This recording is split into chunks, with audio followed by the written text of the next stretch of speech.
brown, mabuhok, may matamis na katas.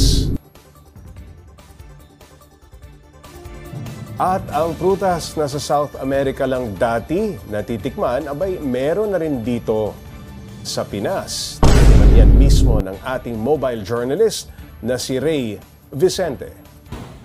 Wala sa Cubao, Irod o di kaya Recto. Pag sinabing chupa-chupa, dito na agad kayo pumunta sa kartilya ng Katipunan sa Maynila. Ang prutas na ito, rare at galing pa ng Amazon Rainforest. Pero sa isang bahagi ng Mindanao, naglipanan na raw ang mga tanim na chupa-chupa. Kaya naman tayong mga tagay Maynila, wala ng rason para hindi matikman ang prutas na chupa-chupa. Dito kasi sa Mindanao Fruits and Food Fest 2025, makakabili ka na sa halagang 200 pesos. Ang prutas na ito ay rare talaga sa Asia kasi nagmula ito sa Amazon Rainforest. I'm here to tell you right now, we don't care. Let me tell you We don't care. Jerry. Ang mangga na papaya at melon, chupa-chupa ang tawag dyan. Mga kapatid, itong chupa-chupa, ma-brown-brown, bilugan at sakto sa palad at mabuhok. Pero iwas-iwasan daw na pisilin dahil baka mawala ang tamis kapag nalamugan. At mamaya titingnan natin kung ano nga ba ang lasa nito.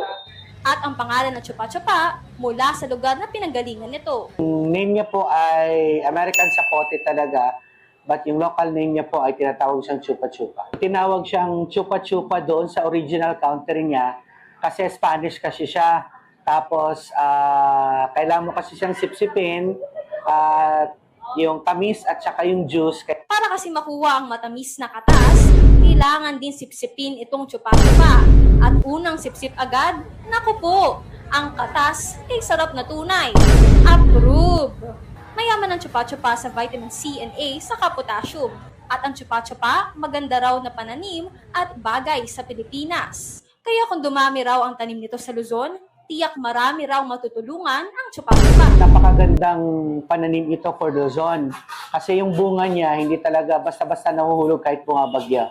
Kaya ini-introduce. Pero ano naman kaya ang say ng mga pumakyaw ng chupa-chupa dito? Masarap! Mga kapatid, huwag matakot sumubok at kumain ang medyo hindi tayo pamilyar. Gaya nitong chupa-chupa na hanip sa sarap at babalik-balikan talaga.